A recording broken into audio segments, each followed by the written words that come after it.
Continuando con la explicación de la guía número 4 de lenguaje y literatura para el segundo año de bachillerato, específicamente vamos a abordar lo que es la actividad número 3 que se nos está sugiriendo que se realice, y esto plantea de la siguiente manera.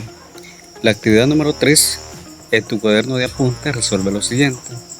En el literal A nos está diciendo retoma la entrevista seleccionada en la actividad 3 de la semana 3 y escribe en tu cuaderno de clases el análisis de los discursos que conforman la entrevista.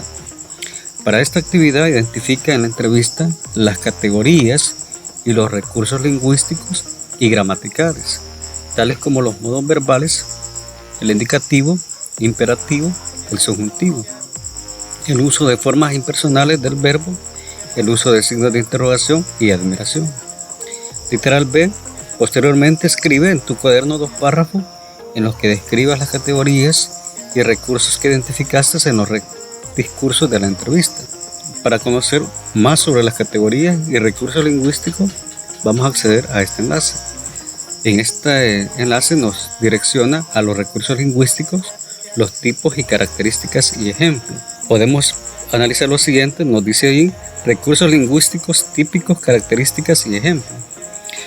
Nos dice, los recursos lingüísticos son elementos que emplea el escritor para producir textos que resulten de interés para el lector. Por lo general, estos recursos suelen ser asociados con la literatura.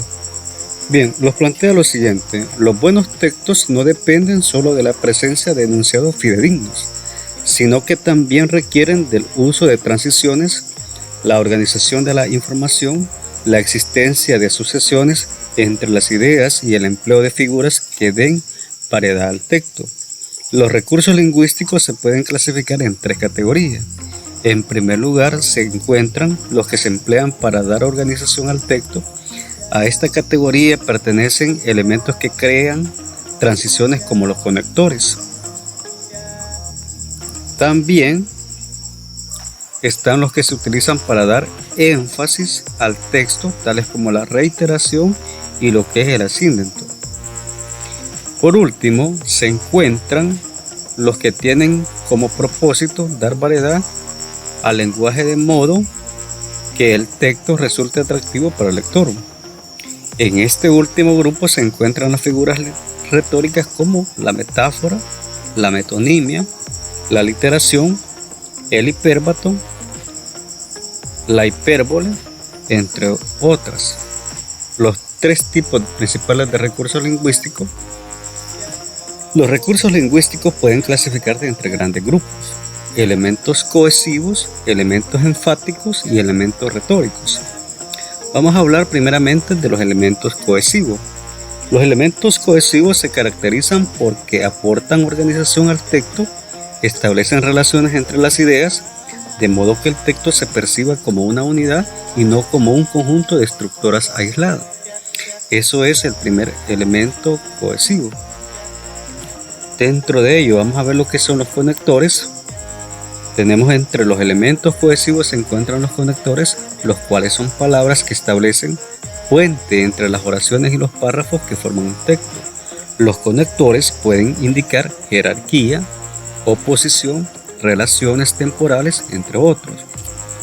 Tenemos unos ejemplos acá de jerarquía. En primer lugar, ante todo. En segundo lugar, por una parte, por otra parte. De oposición tenemos en cambio, no obstante, si bien, ahora bien. Para resumir, en resumen, en conjunto, en suma, de tiempo, al mismo tiempo, a continuación, posteriormente, antes. Las referencias son otros de los elementos que se utilizan para crear cohesión.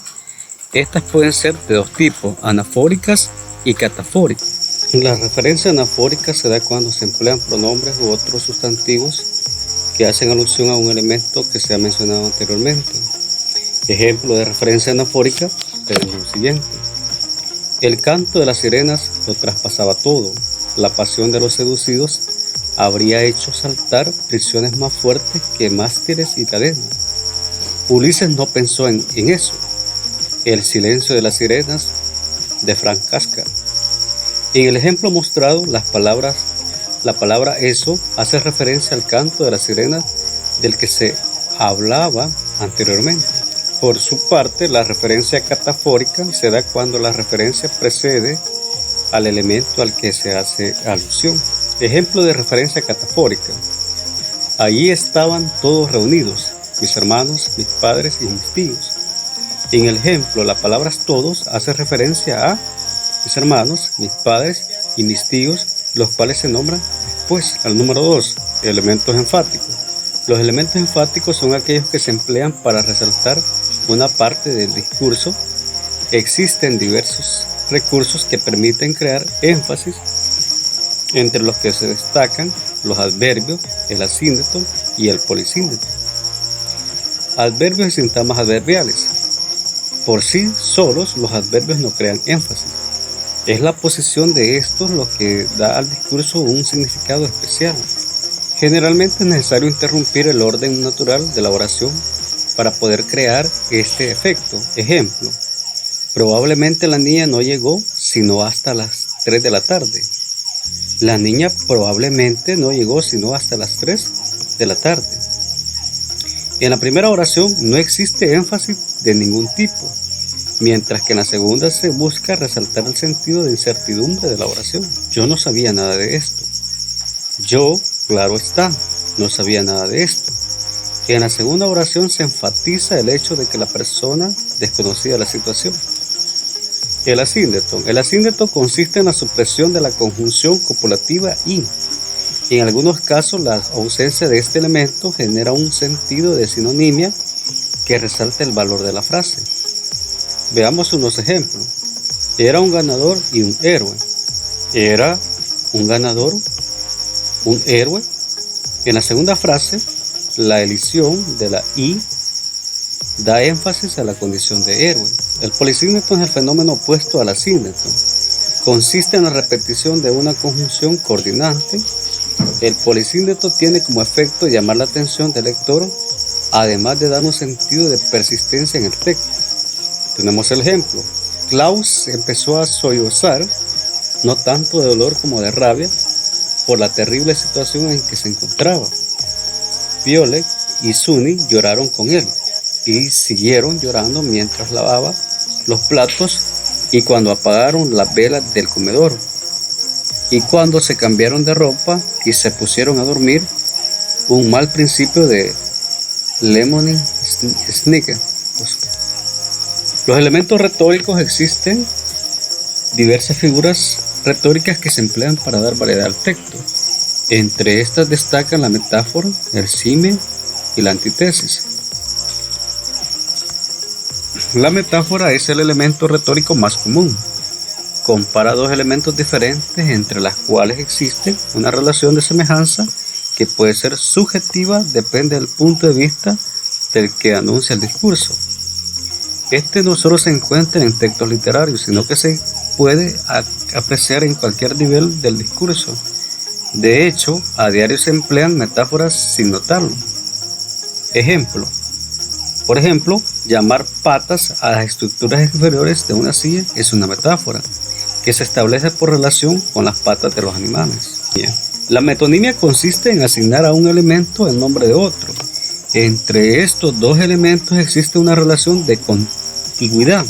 Ejemplo, pásame la sal. En este caso, lo que la persona está pidiendo es el salero. El símil es una comparación entre dos elementos que asemejan en ciertos aspectos. Consta de un nexo lingüístico, por lo general es la palabra como. Tenemos el ejemplo del símil, es el siguiente. Del tenebroso espacio que se abría por encima de sus cabezas, llegaba la desagradable sensación de una especie de chapoteo o un oleaje rítmico, algo así como el ruido de las olas en una playa de aguas remansadas. La antítesis, que establece una relación entre dos ideas que contrastan. Ejemplo, un pequeño paso para el hombre, un gran paso para la humanidad. Lo dijera Neil Armstrong, uno de los primeros hombres en llegar a lo que es la luna. Es de esta manera como se estuvo hablando de los recursos lingüísticos que hace énfasis en esta actividad, esperando de que la información vertida sea de utilidad